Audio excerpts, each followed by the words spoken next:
Você sabe do que tratava a PEC 37? Você foi às ruas, gritou, protestou contra a sua aprovação.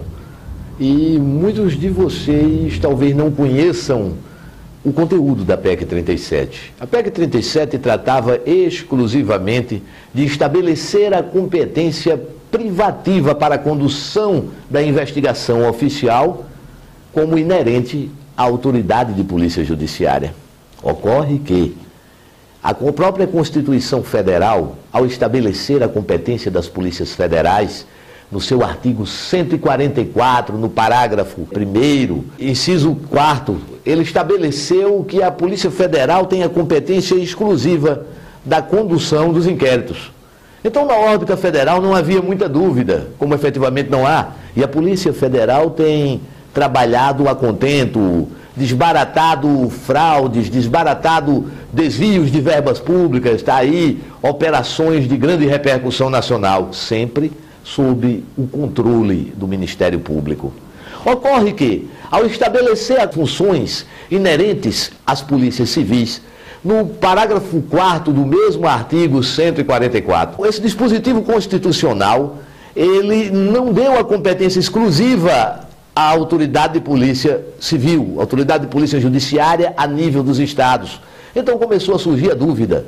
Com essa dúvida, o Ministério Público começou a trabalhar com investigações, havendo uma regulamentação nesse sentido, e aí vinha uma situação interessante. O Ministério Público é a parte no processo penal. O que é a parte do processo penal? Ele representa justamente o Estado, que é o titular do jus puniendi, do direito de punir. Ele persegue o resultado final condenatório. Ora, como se entregaram a investigação num sistema misto como o brasileiro, nós temos um misto de inquisitório, inquisitivo e acusatório.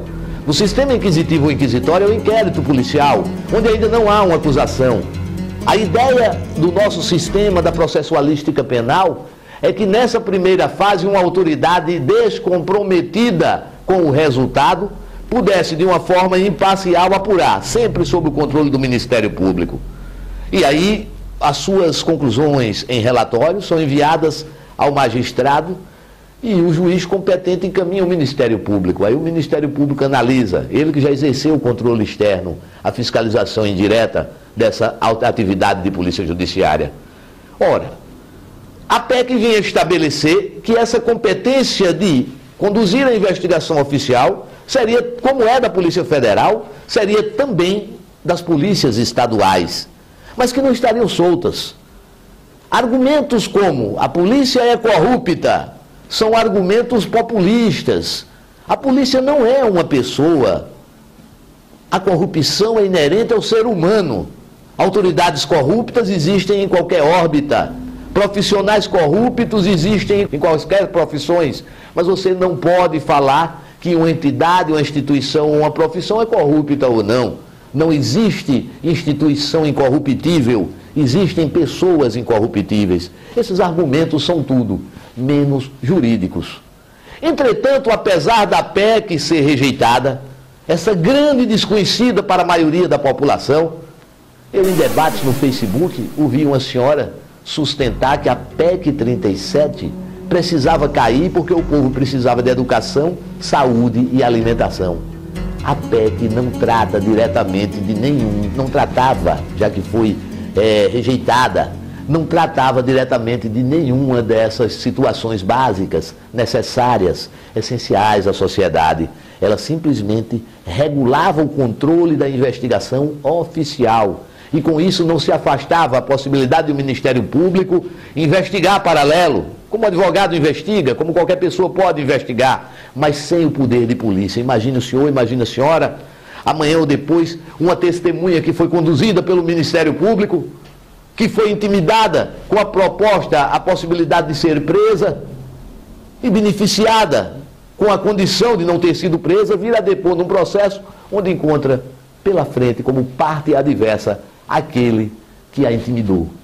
Essa testemunha, mesmo que esteja mentindo, vai manter o que disse, porque ela estará temerosa. Se estabelecerá a disparidade entre as partes no processo. A paridade de armas no processo penal é imposição do próprio princípio da igualdade. O artigo 129 Inciso 7 da Constituição Federal não deixa dúvidas. Mesmo sem a PEC 37, o Ministério Público não tem autoridade para conduzir inquéritos policiais, porque ali a Constituição estabeleceu. O Ministério Público tem a competência, tem a função de exercer o controle externo da atividade policial e externo. Não precisa ser jurista para saber que externo é do lado de fora, descomprometido. No próximo bloco, nós vamos falar sobre o advento da Lei 12.830, de 20 de junho de 2013, que foi aprovada silenciosamente enquanto se brigava contra a PEC 37. E ela estabelece a competência da autoridade policial para conduzir o inquérito, mesmo com a rejeição da PEC 37.